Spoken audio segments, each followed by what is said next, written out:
All right. Well, what is up, everybody? This is Keith, Gator Guy 231 across the DFS industry. It is, I don't even know what it is, Thursday, March 25th. We have another 5-game Euro slate to break down. I wasn't going to do any of these. I was like, I need a break. Obviously, people that follow me on Twitter or an FSI Discord know I had a decent day yesterday. Was fortunate enough to ship the main GPP. That was 10K. Won a few others, so it's like 11K day. So said I'm going to do a preview. I'm also going to break down that lineup, my thinking. I'll do that at the end. That way, if you have no desire to like live in the past or understand my thought process with the lineup, don't worry about it. Like, you don't have to watch. But let's, spend about 10 minutes. I'm just going to kind of go over the teams and kind of the top plays to target. Not nearly as much like roster building as usual, because here's the reality with these. You've got to be ready for the lineups. Some of these national teams haven't been together for months. I was trying to think of the right way to say this and look up the dates. Ran out of time. It's like 6:50 as I'm recording this, but some of these game logs that Draftkings has on there are just like really old. I saw some comment. I don't remember where it was, but it was like talking about the Moon Year game. And it was like, he had a good game a few games ago. And that like 76-point game, that was literally, I couldn't even find it on the sofa game logs because it was so long ago.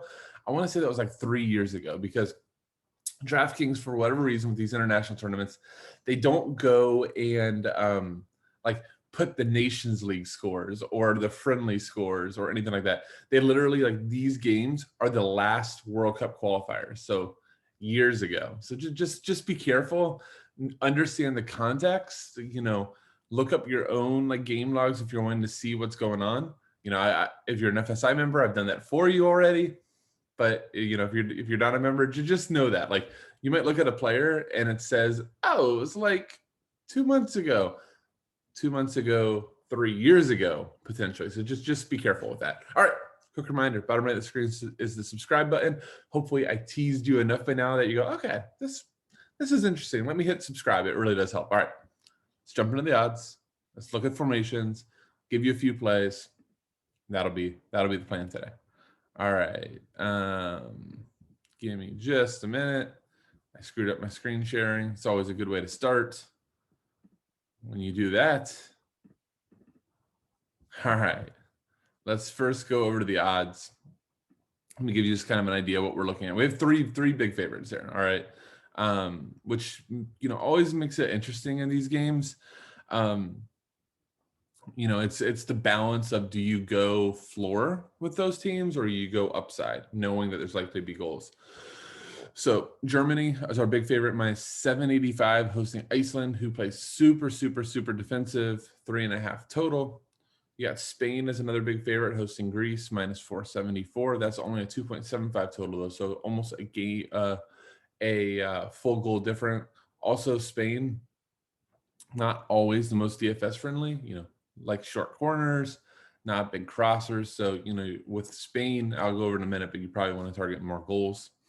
Hungary and Poland, Robert Lewandowski and the rest of the Polish army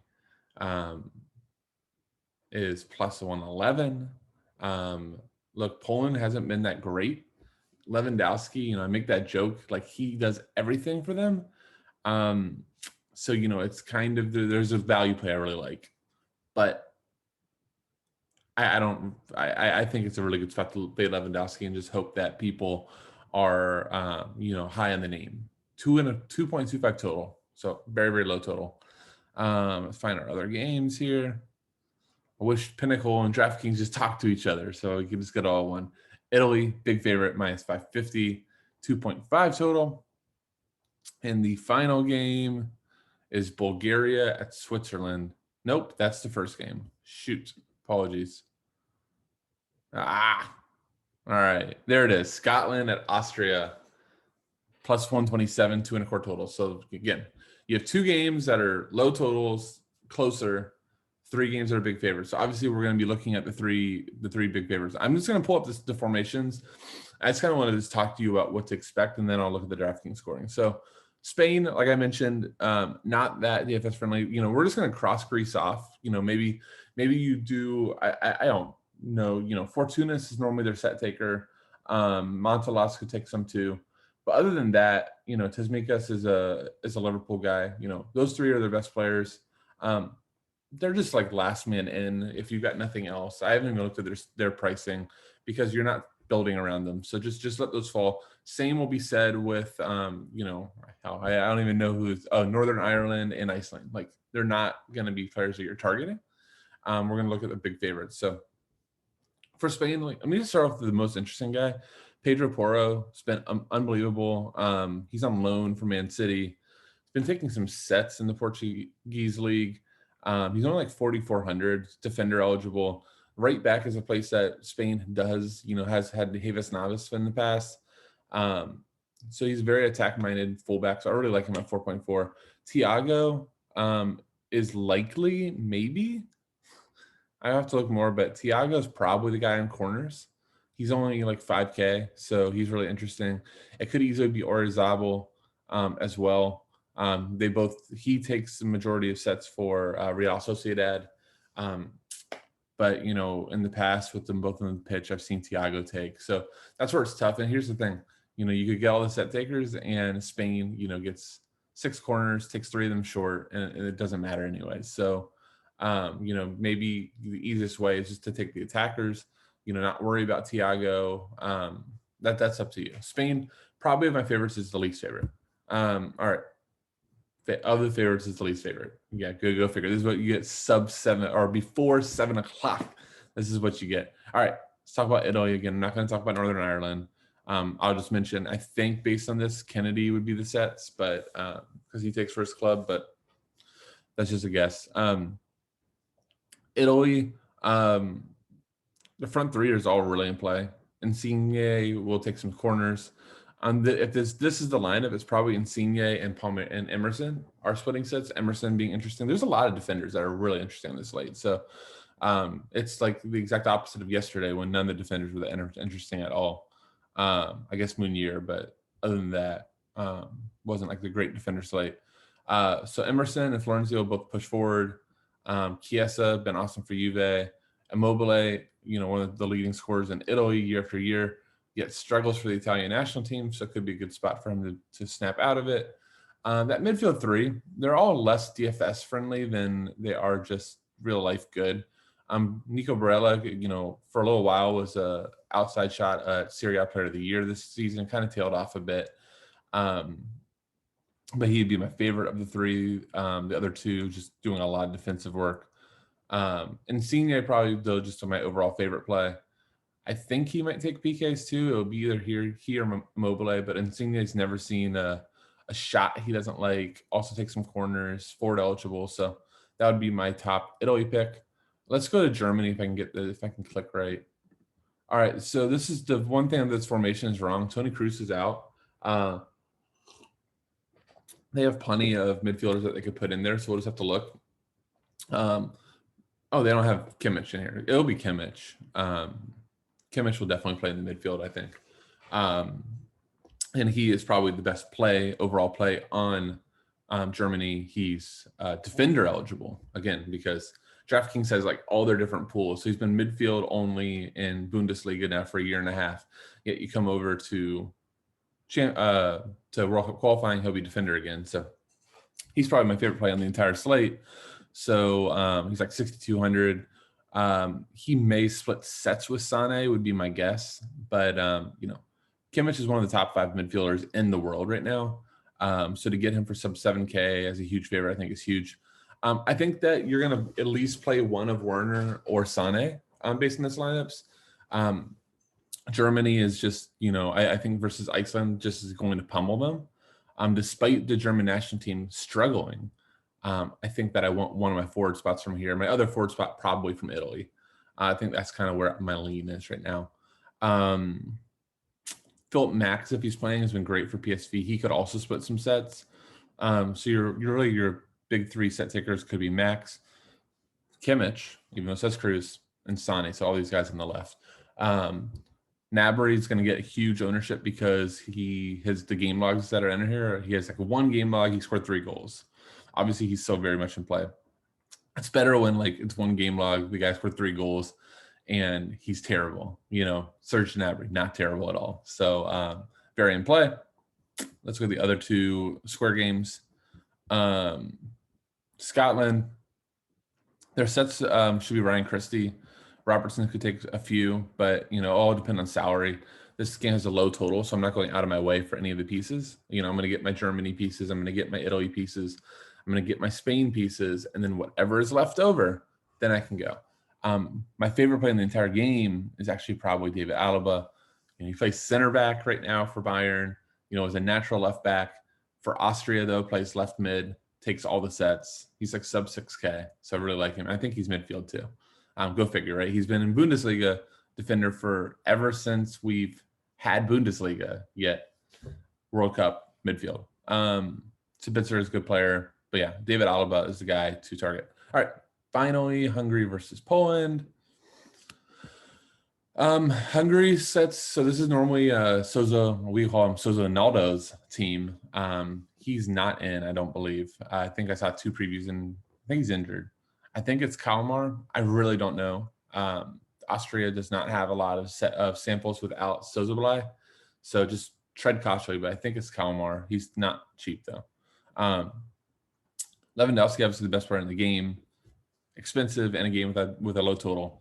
I think the really sneaky play, if you need super value, is Szymanski. Looks so rare. Players know all about him. He's awesome on the platform. He's 3.3. Likely would take most of the set pieces here. I think it would be a split between him and Zielinski. Zielinski, really good player for Napoli.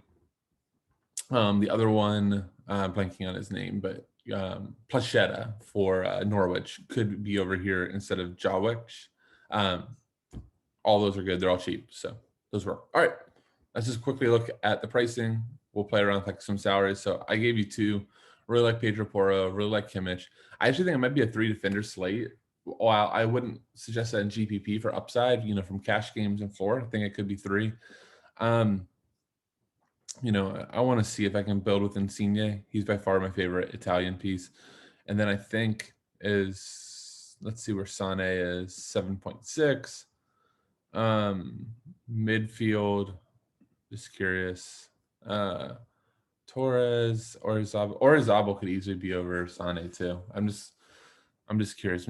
I'm just playing around here. I'm just curious where we can get. I guess I'll look at Thiago from here. Getting to Spain isn't my favorite. This is a weird slate. It's not like my favorite slate at all. But Insigne, I guess I'll just go through like the why on them. High shooter, likely sets. Get me some Italian pieces. How much is Immobile? 9,100. So get a lot more floor. And then Chiesa is expensive too, 9,300. So find the 900. I do that. Sane the cheapest to the front line. I don't mind Werner at all. I think he's like 87.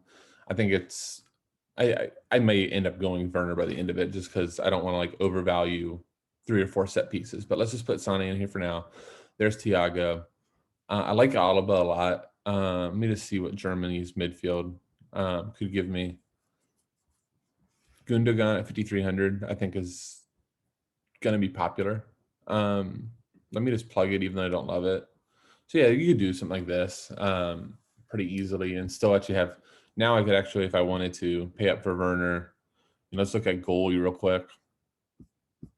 Going down, I think, very much plugging in the cheapest guy could make a lot of sense. If I was paying up, I think, getting to one of the guys in the super low total games makes sense. So, Hungary, Gulaski, he's Red Bull Leipzig's starting goalkeeper. Yeah, it's versus Lewandowski, but, Poland can struggle to score sometimes. So 4,200, I think he might be pretty popular. Iceland's keeper is going to see a ton of work. Greece's keeper will see a ton of work. Northern Ireland's will see a ton of work. So, maybe somebody in that range is depending on where you're going. I think, though, like forward and midfield will be a big decision. I think it's crazy to sound. I really like Alaba, 5,800, just based on his role. And then again, if you needed a punt value, just based on these lineups, Szymanski would be my favorite. All right, that'll do it for this slate. Hope it helps. If you want to stick around, I'm just going to go over my lineup from yesterday that won me the 10K. A couple people asked if I could just kind of go over my thinking. And yeah, so let's do that. All right. The FSI core put out was Griezmann, was Kevin De Bruyne, and was Pjanic. I'm actually going to start with Pjanic. He was the most underpriced player in the slate. As you can see, he was my highest owned player as well. Was going to be on a set monopoly, ended up taking the PK, ended up getting the PK saved, and then putting it in. So a nice 14-point play there. But at 5,200, again, he was a lock in. He was in every single lineup I played. He was just that underpriced. So he was the first guy in. Next guy for me actually was Antoine Griezmann, was the second guy in. Look, if you don't follow international soccer, you might have gone, Griezmann's terrible for Barcelona. Why is he 35% owned here at 9,500? Well, for France, he's a completely different player. He is actually the focal point of all they do offensively, even above Kylian Mbappe. Takes almost all their set pieces, typically takes their PKs. Plays like a number 10 role, which is very natural for him. He just gets to roam all over. Everything that Messi gets to do for Barcelona, Griezmann gets to do for France. So he was in, I think, 4 of my 5 lineups for GPP. I just loved him here. So he filled a forward spot. Next guy in was Kevin De Bruyne, who actually I weirdly thought was a decent GPP fade just because of the name. Look, if you would have told me he's only 27.8% in the main GPP, I would have locked him in 100% of lineups. I just thought he was going to be super, super chalky. And he's split sets with Dries Mertens before, but Belgium's a juggernaut.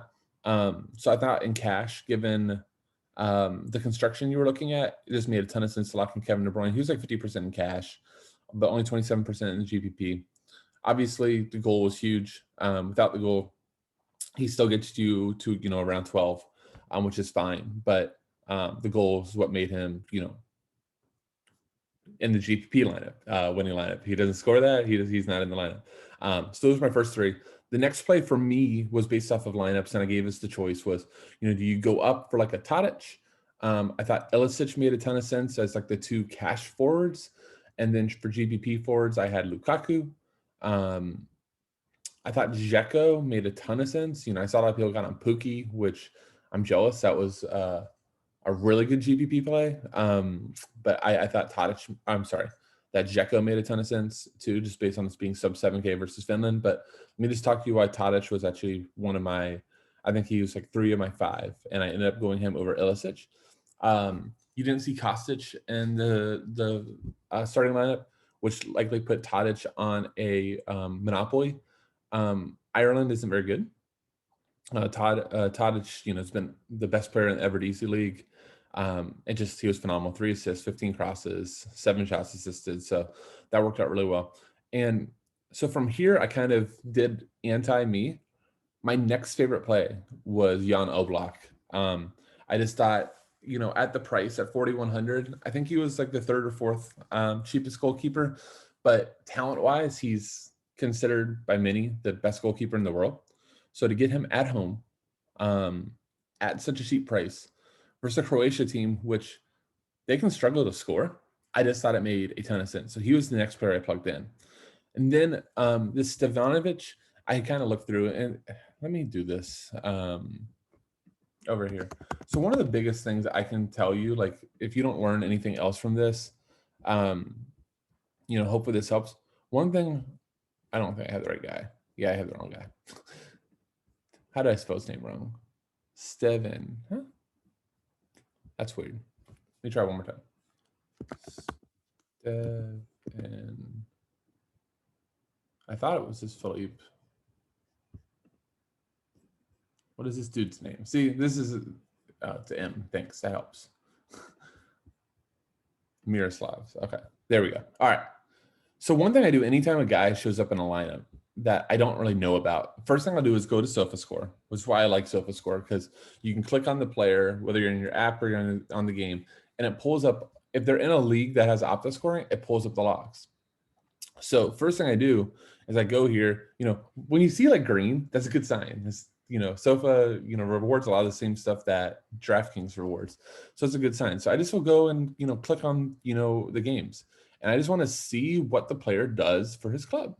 So I go here, I see Stevanovic. I go, okay, 90 minutes, 3 shots, 1 cross. All right, that's decent. Let's look at another one.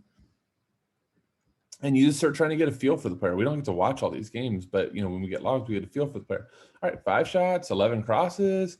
The FSI members will joke if I see a guy that looks like he might take a corner, I get really excited. So 11 crosses, that's what my type of player. All right, let me keep going. And I'll look at like 6 or 7 of these. 3 crosses, 2 shots. All right, so like you can kind of form in your head. There's 2 goals. Always like to see the 2 goal games. 2 crosses, 3 shots, 10 crosses, 3 shots assisted. So you go, okay, he is a fairly good DFS player for his club.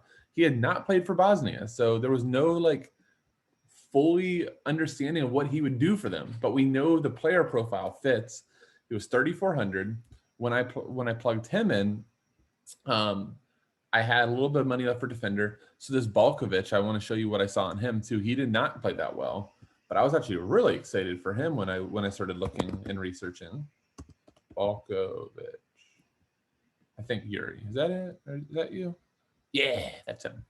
So you search a lot of green, and then I pull up his log, and I start seeing he's been taking some corner kicks.